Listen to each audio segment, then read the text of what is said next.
Gracias. Lindo tiempo de alabanza, ¿verdad?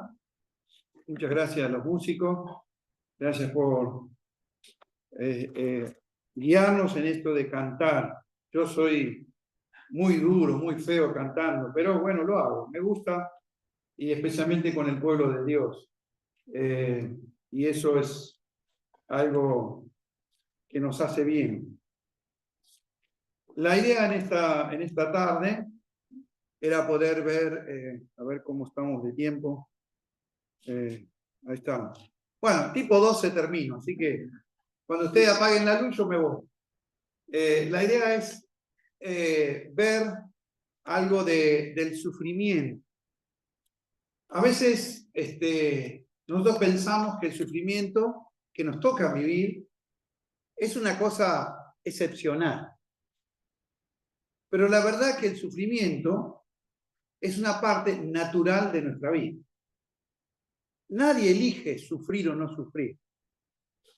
No sé si hay algún por ahí algo raro, pero en realidad viene. De hecho, el primer grito que pegamos cuando nacemos, que ninguno se acordó, salvo los que estaban presentes en el parto, indica eso. Y así seguimos a lo largo de toda la vida. El sufrimiento llega, no pregunta, aparece en nuestra vida y a veces encontramos explicaciones y a veces no. A veces encontramos consuelo y a veces no. Pero es parte natural de la vida. Hoy vivimos en una sociedad donde el sufrimiento intenta ser evitado. Tenemos muchos recursos para eso. Hemos creado los médicos que curan, el odontólogo que te hace sufrir un poquito pero después te da la solución, el bombero que te apaga el incendio, el mecánico que te ayuda con el auto. Bueno, hay tantas cosas que hemos creado en la sociedad moderna y una de las razones es evitar al máximo el sufrimiento. El sufrimiento toma de muchas maneras, no solamente puede ser físico. ¿Qué otras maneras toma? Psicológico, ¿verdad? Entonces, en verdad, tenemos una batería de recursos que ha creado la sociedad para mitigar, achicar el sufrimiento. Pero aún así la gente sufre. Y nosotros sufrimos. Lo que a veces el sufrimiento llega a ser tan extremo en las personas que cada uno sabrá cuál es el extremo de cada uno, que a veces decimos, como mis sobrinos le decían a mi hermano, es injusto. Cuando él les ponía una pena, que se portaba mal, y entonces cantaban todos juntos, injusto, injusto, injusto. Bueno, es eso, a veces decimos nosotros, es injusto que sufrimos. Pero en verdad, el sufrimiento es natural. Y debemos estar preparados, no lo podemos evitar. Lo que sí podemos evitar es cómo enfrentamos el sufrimiento. Esa es la diferencia. Y hay un hombre en la Biblia que sí sufrió y mucho. Los que leen la Biblia me van a decir el nombre de él. ¿Cómo se llamaba? Job. Job fue un hombre que hace muchos años, pero muchísimos años, vivió sobre esta tierra y le tocó sufrir. Y la Biblia evoca a ese hombre, lo recuerda, hablando de la paciencia de ese hombre. Es que el sufrimiento produce eso, paciencia. Uno aprende en ocasiones a convivir con el sufrimiento o a tolerar las consecuencias del sufrimiento. El apóstol San Pablo vivió con eso. Una enfermedad que lo tenía muy mal, a maltraer, y él aprendió a convivir con eso, e inclusive a usarlo para la gloria de Dios. Y uno dice, ¿cómo podemos hacer eso? Le cuento brevemente la historia de este hombre Job. Para los que no conocen, me van a decir si lo voy diciendo bien o no. Pero Job, que fue un hombre contemporáneo, más o menos en la época de Abraham, por aquella época, hace muchos años, hace 4.000 y pico de años atrás, 5.000 años, una cosa así. Fue un hombre muy singular. Dice la Biblia que era un hombre íntegro, justo en su vida. Era un hombre grande a los ojos del mundo. ¿Por qué? Porque era un hombre de mucha riqueza, de una familia bien constituida, de una posición social importante en su comunidad. Era un hombre apreciado, respetado. Era un hombre grande a los ojos de Dios, por su vida piadosa. Era un religioso auténtico, un hombre que temía a Dios, tomaba en cuenta a Dios en su vida. Y era un hombre grande a los ojos de Satanás. ¿Por qué? Debido a la reacción envidiosa de Satanás, era una persona justo que podía causar un gran daño en la sociedad, y él pensaba en el plan de Dios. Destruir a Satanás era una cosa que lo tenía entre ceja y ceja Satanás. Todo eso llevó a la concreción para Satanás una gran oportunidad de hacer daño, pero una gran oportunidad para Dios de hacerse manifiesto y mostrar su gloria. La cuestión fue así, que la Biblia plantea la figura increíble, invisible para nosotros, de Satanás, que en forma descarada desafía a Dios con la propuesta de que Job adoraba a Dios, le servía porque le convenía, porque lo protegía, era un privilegiado. Satanás sostenía que basta que directa y fuertemente atacara a Job y éste se iba a olvidar de Dios, y lo iba a maldecir y negar. Satanás hizo todo lo posible, Dios lo permitió.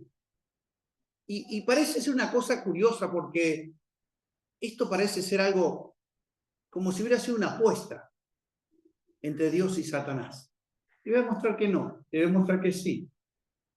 Y esto nos hace pensar un poco como los antiguos pensaban acerca de Dios, los dioses que jugaban con los seres humanos. Ustedes lo van a ver en la cultura antigua, Babilonia, en Grecia, en Roma, en distintos lugares, en Egipto, como que eran marionetas. Dios, esta es la forma en que se presenta la escena. Job nunca supo de esto. Nosotros que leemos el libro sabemos, pero Job ignoró siempre lo que había detrás de su tragedia. De tal manera que Satanás impacta en la vida de este hombre, provocándole enormes pérdidas, insoportables pérdidas, una enfermedad extrema, y lo pierde todo. De manera que lo encontramos sentado sobre unas cenizas, afligido y rascándose con fragmentos de cerámica su piel. Estaba, lo que decimos nosotros, en el horno. Entonces, todo el libro arranca con esa escena y toda la tragedia sigue y muestra una profunda necesidad Job de conocer la causa de su problema y el significado de su calamidad. En su inmensurable dolor, está desesperado por entender cómo Dios permite esto. Quiere encontrar consuelo y una explicación que le traiga paz, quietud a su alma. Su única esperanza es encontrarse con Dios en forma directa. Job suplica en su libro repetidamente que Dios lo atienda, o que le mande un mediador que se ocupe de él y de su causa, y pide una fecha de audiencia en el tribunal divino. Quiere entonces encontrarse con Dios. Ahora, en Job capítulo 19 tenemos una de las cumbres del libro. Capítulo 19 de Job, aquellos que tienen Biblia, si no lo comparten, Job 19, versículo 23. Todo el párrafo son 7 versículos, del 23 al 29. Este es el pasaje que usaremos para nuestra meditación. Job dice así. Job pronuncia estas palabras. ¿Quién diese ahora que mis palabras fuesen escritas? ¿Quién dice que se escribiesen en un libro, que con cincel de hierro y con plomo fueran esculpidas en piedra para siempre? ¿Y cuáles son esas palabras que quería que se grabaran? Son las siguientes. Yo sé que mi Redentor vive, y al fin se levantará sobre el polvo, y después de deshecha esta mi piel, en mi carne he de ver a Dios, al cual veré por mí mismo, y mis ojos lo verán, y no otro, aunque mi corazón desfallezca dentro de mí. Hasta ahí termina. Luego él hace este comentario a sus amigos. Mas debiera es decir, ¿por qué le perseguimos? Ya que la raíz del asunto se halla en mí. Temed vosotros delante de la espada, o de la autoridad que detenta la espada, porque sobreviene el furor de la espada a causa de las injusticias, para que sepáis que hay un juicio. Cuando Job le responde a sus amigos que le acompañaban en este dolor, introduce no vamos a leer todo el pasaje ni comentarlo por razón de tiempo, pero yo les voy a dejar el apunte completo. Les pido que tengan paciencia, allí son 20 páginas que van a poder leer. Pero este es un libro, esta porción es una de las más importantes del libro. Un libro largo, que es medio extraño para nosotros porque es una cultura antigua del Medio Oriente. Pero es ha sido dejado como un libro como ejemplo para nosotros, los que creemos en Dios, de la filosofía que tenían las personas para encarar su sufrimiento. Hoy vas a un psicólogo, a un sociólogo, un asistente social, cada uno tendrá sus herramientas para ayudarnos a enfrentar el sufrimiento. Se han desarrollado muchas cosas, como decíamos antes. La Biblia tiene este recurso, la palabra de Dios, y entre ellos el libro de Job. Otro libro que te va a ayudar mucho, si estás viviendo una experiencia así, yo no lo sé, es el libro de los Salmos. Ambos libros muestran descarnadamente las experiencias de las personas, lo que viven, lo que sienten, lo que sufren, lo que sueñan, lo que anhelan, sus pérdidas, y van contando. Y Job cuenta la suya, de otra manera. Los salmos son expresiones breves, oraciones concretas. Job es un relato largo. Y Job dice así que él se encontraba muy mal, pero muy mal. Y tal es su sufrimiento y los terrores que le acudían permanentemente día tras día, que Job describe la prueba que sufre con estos términos, estas figuras. Por ejemplo, en el capítulo 19, verso 6, si ustedes leen conmigo, les pido que tengan la Biblia abierta en ese pasaje, en Job 19, verso 6, dice: sabed ahora que Dios me ha derribado y me ha envuelto en su red. Él se ve como un animal atrapado, como un criminal en la corte, verso 7, he aquí yo clamaré agravio y no seré oído, daré voces y no habrá juicio. Se ve como un viajero cercado, verso 8, cercó de vallado mi camino y no pasaré, sobre mis veredas puso tinieblas. Se ve como un rey destronado, verso 9, me ha despojado de mi gloria y quitado la corona de mi cabeza. Se ve como un edificio destruido, verso 10, me arruinó por todos lados y perezco. Se ve como un árbol desarraigado, verso 10, y ha hecho pasar mi esperanza como árbol arrancado. Verso 11 y 12, se ve como una ciudad sitiada por enemigos. Hizo arder contra mí su furor y me contó para siempre sus enemigos. Vinieron sus ejércitos a una y se atrincheraron en mí y acamparon en derredor de mi tienda. Job fue un hombre ordinario, común, como cualquiera de nosotros, simple, pero fue un hombre que vivió una experiencia extraordinaria, especial, compleja. Fue una experiencia que lo dejó físicamente disminuido, materialmente despojado, mentalmente incomprendido, emocionalmente vacío, volitivamente vencido, socialmente solitario, espiritualmente luchando.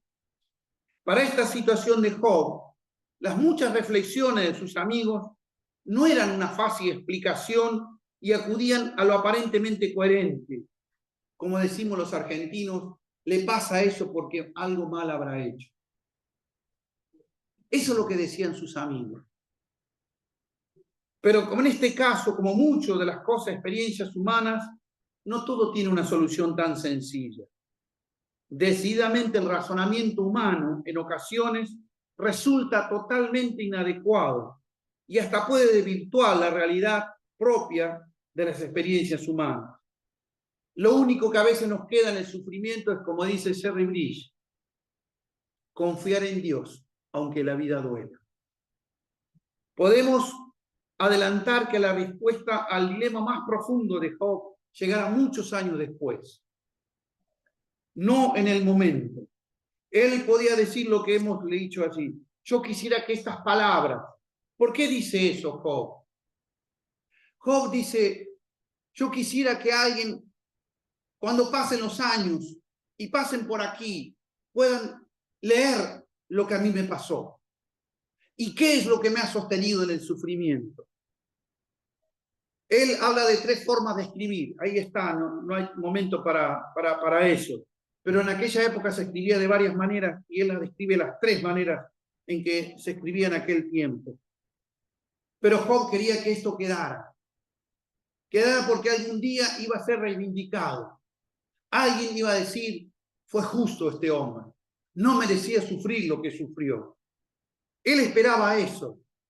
Y cuando pasen las futuras generaciones, él no quería quedar olvidado en el devenir de las generaciones. Ustedes y yo hemos de pasar, si Dios así lo quiere.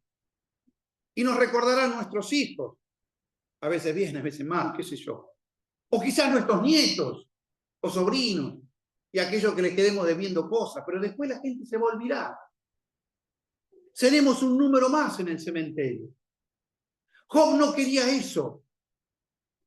Job no quería pasar a la eternidad sin ser recordado, pero con un anhelo. No sufrí en vano. Y esto es una de las cosas más fuertes que ustedes y yo debemos tener cuando nos toca sufrir. Que tu sufrimiento tenga un propósito. Que no sea simplemente aguantar el momento. No sea simplemente pasar y dar vuelta de página y ya quedó. Sino que valió la pena. Tiene un sentido. He abonado la tierra para que haya un fruto. He pasado esto para que haya un resultado para mí y para otros de forma positiva. Muchos años después, nosotros podemos leer estas palabras. Yo sé que mi Redentor vive. Y dice algo más. Y al fin se levantará sobre el polvo. Se levantará, emergerá sobre la tierra. Y dice después, de deshecha esta mi piel. Y en el original significa los gusanos que me comieron mi piel. Dice, ¿qué pasa? En mi carne, con mi cuerpo, he de ver a Dios, al cual veré por mí mismo, y mis ojos lo verán, y no otro, aunque mi corazón desfallezca dentro de mí. Cuando uno sufre, los antiguos tenían una imagen para describir una persona que sufría. Las personas a veces le dicen al psicólogo, tengo un dolor acá. ¿No es cierto? Cuando sufrimos mucho, nos duele algo acá. En la boca del estómago. No podemos tragar nada. Es el dolor.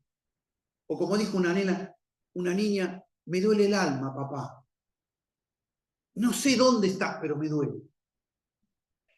Y la idea antigua era que el corazón se derretía como cera. Nosotros claro, ya cuando hay corte de luz acudimos a las velas, ¿vieron? De grasa y se derrite la vela. La idea bíblica es que en la antigüedad ese desfallecer el corazón se derretía. Así dice el escritor hablando de Jesucristo en el Salmo 22, que se derretía.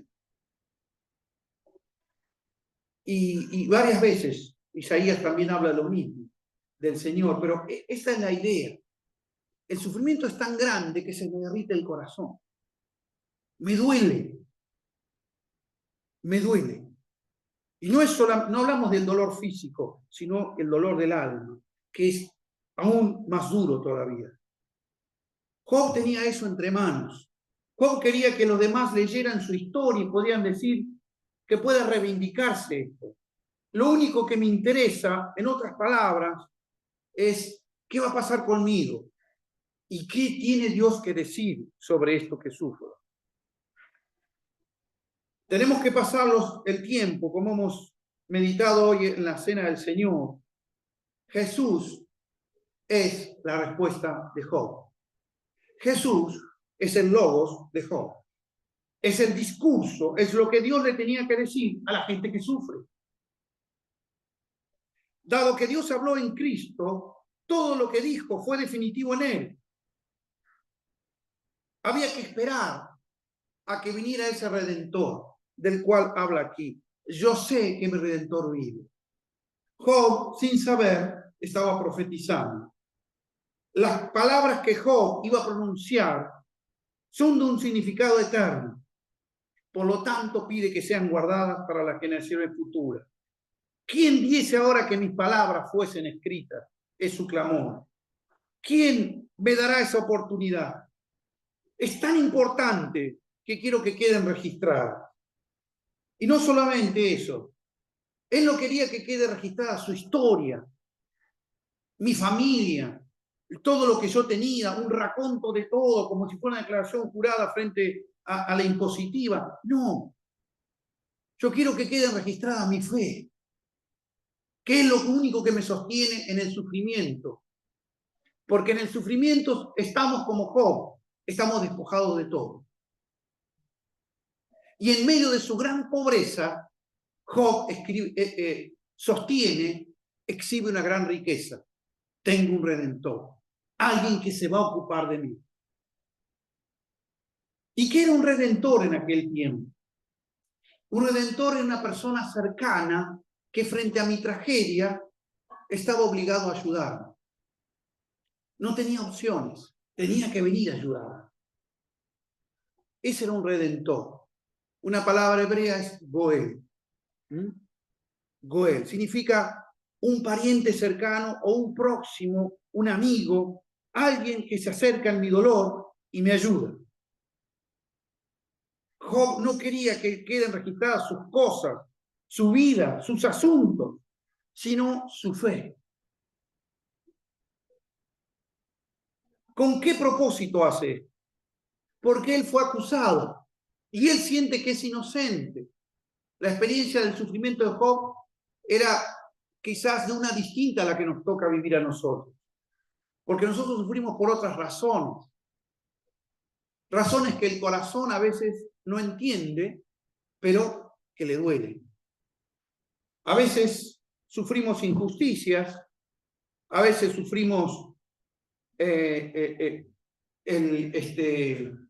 consecuencia de nuestros propios errores o de nuestros fracasos, a veces amores no correspondidos, a veces sufrimos el aislamiento, la soledad, el olvido de otros.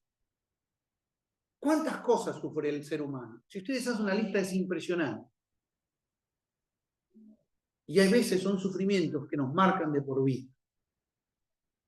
El abandono de un padre cuando uno es niño es muy difícil. El abuso de una niña lo marca para toda la vida. Y ese sufrimiento no se sale fácilmente. De a veces no se sale nunca. Y en esas circunstancias extremas aparece Dios. Nosotros nos preguntamos, ¿por qué lo permite Dios? Y pareciera ser que Dios es la causa de todos mis problemas. Pero la Biblia no te hace tanto esto. A Dios no le importó darle explicaciones del drama que había detrás del mundo invisible que Job no podía captar. Porque nosotros estamos en medio de un mundo donde Satanás es una figura real. Y es el enemigo que viene para destruir, matar, padre de mentiras, de homicidios. Es terrible las cosas que el mundo vivimos. Pero cada uno, de alguna manera, no puede hacer nada frente al sufrimiento. Repetimos, lo importante es cómo, con qué actitud enfrentamos lo que sufrimos. Job tenía una manera, y es la que le invita a la Biblia. Job se sintió acorralado, acusado, despojado, solitario, dolido, abandonado, y entonces él apela a Dios. Y dice, quiero tener un encuentro con Dios. Él apela a su fe y a su esperanza, a su conciencia. Confronta el futuro y dice, Dios, que sé que estás acá, quiero que atiendas mi causa. Porque él sabe que Dios es justo, sabe que Dios es real, sabe que Dios está. A distinción de la filosofía griega, que parte de preguntas, la filosofía hebrea parte de afirmaciones. Dios está. ¿Y entonces qué hacemos? ¿Por qué nos pasa lo que nos pasa? Yo sé que mi Redentor vive. Las palabras que Job exclama surgen del sufrimiento extremo y son la expresión abierta y valiente más profunda de su fe inamovible en Dios. Job estaba bajo la inspiración de Dios, sin lugar a dudas, pero era el dolor arrancado de su alma. Él dice, yo sé que mi Redentor vive, yo sé que alguien se va a ocupar de mí. Y no son los santos que han pasado a la eternidad, seres muertos, sino que es un ser vivo, que vive, es un Redentor vivo. Él está ahí. Y la clave, como decía Lutero, el gran reformador, la clave del Evangelio es mi Redentor. No es otro Redentor. Es mi Redentor. Es el Dios que se ocupa de mí. Y esto quiero que quede bien grabado. Lo importante es que sea el tuyo. No se puede tener un Redentor prestado. No se puede alquilar a alguien que te ayude. Ustedes saben que en Suiza las personas se alquilan para acompañar a los que sufren. Y lo escuchan hasta que mueren. Es su trabajo. Pero Dios no hace esas cosas. Dios viene en persona y se ocupa de mí. Es mi Redentor. Job era un hombre pobre. No tenía nada, pero sí tenía un tesoro. Mi Redentor. Hay cosas que nos pueden ser quitadas. Pero quien tiene a Dios, todo lo tiene. Quien no tiene a Dios, no tiene nada, aunque parezca tenerlo todo. Esto es tremendo. Debemos aprender esto. Si hay algo que Job nos enseña, es esto. Ahora bien, Job tenía este seguro en el pasado, en el presente y en el porvenir. Estas famosas palabras quedaron grabadas para aliento de todos. Él estaba enojado con sus amigos que lo acusaban. Y él puede decir, no me importa lo que ustedes digan, amigos. Dios ha permitido esto. Y quiero saber por qué. Estoy en el polvo. Siento que todo el mundo se vuelve contra mí. Que nadie me entiende. Job se siente realmente en un abismo. Ya no puede caer más bajo. Ya tocó fondo. Es en medio de la oscura desesperación que clama esta palabra. Yo sé. ¿Qué certezas hay en tu vida? Cuando uno sufre, parece que no hay nada, no hay ninguna certeza. Para algunas personas, la única certeza es la propia muerte y deciden quitarse la vida y se suicidan. Ante el sufrimiento extremo hay personas que en la desesperación total dicen la única certeza es la muerte. Pero nosotros frente a las fauces de la muerte podemos decir como Job, yo sé que mi Redentor vive. Y aunque después de esta experiencia de la muerte que él hablaba ahí, de desecha esta mi piel y que me coman los gusanos, yo sé que mi Redentor vive. Aún la experiencia más grande que podemos tener. Podemos perder el auto, podemos perder la casa, podemos perder el trabajo, podemos perder la cuenta bancaria, podemos perder a nuestros seres queridos, como han pasado personas que han perdido sus hijos en un accidente, su esposa, lo que sea. Pero hay algo que podemos saber. Si perdemos la vida, no hay forma de solucionar ese problema. Todo lo demás, aunque sea grave, como decía Lutero, se llevan la vida, la mujer, todo. Cuando él sentía que perseguían la Iglesia Católica y lo quería matar, yo sé que el reino de Dios queda. Mi Redentor vive. Dios está allí, en medio de mi tragedia. Job sentía esto. A la puerta de la tumba, él clamaba esto. Dios vive. Él se ocupará de mí. Esto lo tengo bien claro. Mi Redentor que vive ahora y siempre. Él permite decir esto. No sé muchas cosas, pero lo que sí sé es que soy dueño de una gran verdad. Mi Redentor vive. Con lágrimas en los ojos podía anunciar su riqueza más grande. Yo sé, estoy seguro, mi máxima confianza, mi Redentor. ¿Y a cuál Redentor se refería? Aquel que se va a levantar. Al fin se levantará sobre el polvo, en esta tierra. Al fin no significa al fin de los tiempos, al final, sino que finalmente, en un momento dado, cuando llegue la oportunidad, cuando llegue el momento oportuno, ahí va a aparecer.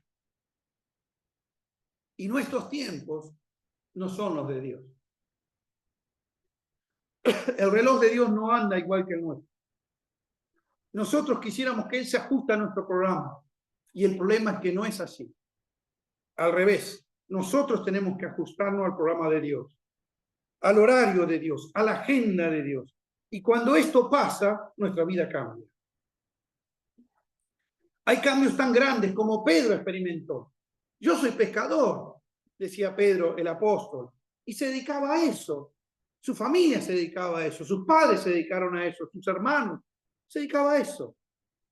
Pero un día Jesús llegó a la casa y a la vida de él. ¿Qué le dijo? Vení en pos de mí y te voy a hacer ¿qué? Pescador de hombres. ¡Wow! Dios cambia, Dios transforma. Dios nos pone en otra perspectiva. Dios nos invita a ver la vida de otra manera. Es esto, porque es mi Redentor. Esto es importante y voy a terminar diciéndole algunas cosas a ustedes. Al pie de la tumba, él podía decir esto. Él ve a otra persona allí.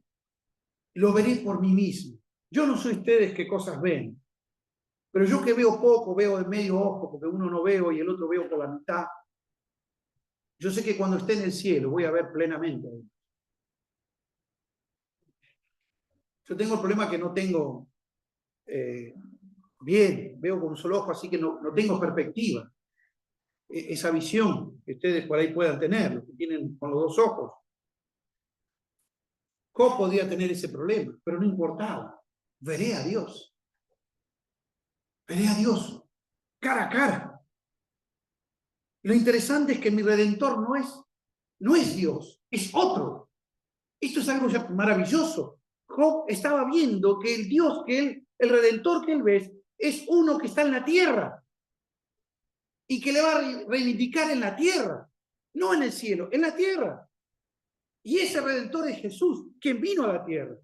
Eso es algo maravilloso. 1 Timoteo 2:5, Hebreos capítulo 7, verso 22. ¿Y cuántos otros versículos? Job no sabía quién era su redentor, pero él lo veía que estaba en el futuro. Veía que su solución estaba más adelante. Y él no sabía muy bien de lo que estaba hablando, pero sí tenía esta certeza. En aquel momento, que mi redentor existe ahora y existirá cuando yo me muera. Dios me acompañará más allá de la muerte, dice el salmista. Que ese redentor se va a manifestar en la tierra y va a aparecer en el escenario de esta vida y más allá de esta vida. Y que yo veré a Dios y lo veré no solamente por la fe, sino cara a cara. Esta es la lógica del cristianismo. Si el hombre muriere, ¿volverá a vivir? Se preguntó él unos 5 capítulos antes. Esto él se preguntaba, esto le ayudaba. Esto es lo que quería decir, la muerte no tiene la última palabra. Jesús es hecho fiador de un mejor pacto, cuanto permanece para siempre, su sacerdocio inmutable, por lo cual puede también salvar perpetuamente a los que se acercan a Dios por él, viviendo siempre para interceder por ellos. Si hay algo que les puedo decir, que el Redentor, que es Jesús, se interesa por nosotros. Dios no está olvidado de nosotros. Dios no está desentendido de nuestro sufrimiento. Se compromete con aquel que confía en él de todo corazón. Entra en una relación íntima y nos acompaña en el sufrimiento. A veces nos libra del sufrimiento y a veces nos permite el sufrimiento como liberación de otras cosas. Jesús es mi redentor. Así fuimos creados por un Dios viviente, así somos salvados por un redentor viviente. Nosotros que podemos aspirar a la felicidad extrema con el Señor, aun cuando este esqueleto que tocamos y vestimos lo mejor sea destruido, mis entrañas se consuman dentro de mí, yo sé que puedo decir que aunque esto se pudra primero, mi consuelo es una esperanza de felicidad, de la cual mucho no puede explicar, pero sabe que es segura. ¿Qué fue de Job después? La Biblia dice algo maravilloso. Job es un sobreviviente del dolor. Molman, un gran teólogo que estuvo en un campo de concentración por casi 3 años, escribió el Dios crucificado. Léanlo. Él escribe del sufrimiento. Él era un judío inconverso, no quería saber nada de Dios. A Jesús me refiero. Y él conoce a Jesús en el campo de concentración. Y cuando sale, escribe ese magnífico libro. El Dios crucificado es el Dios que sufre en lugar mío, por mi pecado. Y se ocupa aún en transformar lo que hemos cantado. Vuelve en alegría mi dolor. Y como hemos cantado en otra canción, ha vencido la muerte. Nos enseña acerca de la alegría de la verdadera liberación personal. Esto es algo maravilloso.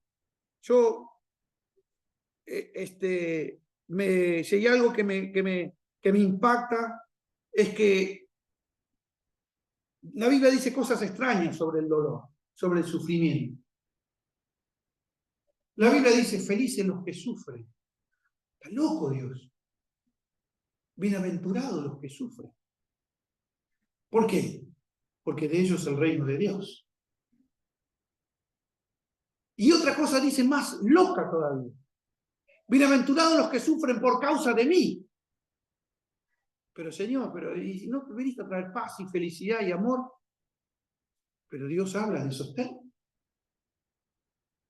Dios permite que mucha gente sufra. Y uno cuando se acerca al estanque de Betesda, que es el relato, había muchos enfermos, pero curó uno solo. ¿Y dónde está el amor de Dios? Porque el sufrimiento es algo natural y se vio agravado a causa de nuestro pecado, de nuestra rebeldía frente a Dios. Y Dios dice, bueno, esto es lo que ustedes quisieron, acá lo tienen. Pero yo los puedo librar de este problema. Y los puedo sacar de ese dolor, del sufrimiento más importante, que no pasa por la sanidad física, que no pasa por la paz mental, pasa por la situación espiritual en la cual estamos. Y este sobreviviente del dolor, de la Biblia que dice que lo miremos a él, a Job, de su paciencia y demás, nos enseña que podemos hacernos preguntas incómodas por nuestra vida, que es lícito cuestionar lo que experimentamos y creemos, que es bueno que nos cuestionemos qué clase de Dios tenemos, y no está mal.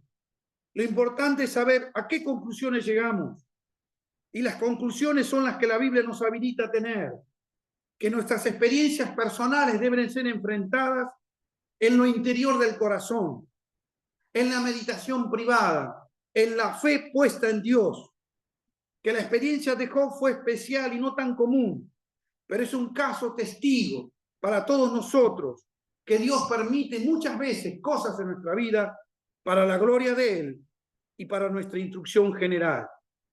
Nos enseña a enfrentar los dilemas de nuestros sufrimientos atendiendo a este ejemplo de Job, no tanto para encontrar respuestas, ¿por qué?, sino para qué sufrimos. ¿Cómo actuamos frente a esto? Hermanos míos, tomen como ejemplo de aflicción y de paciencia a los profetas que hablaron en nombre del Señor. Aquí tenemos por dichosos a los que sufren.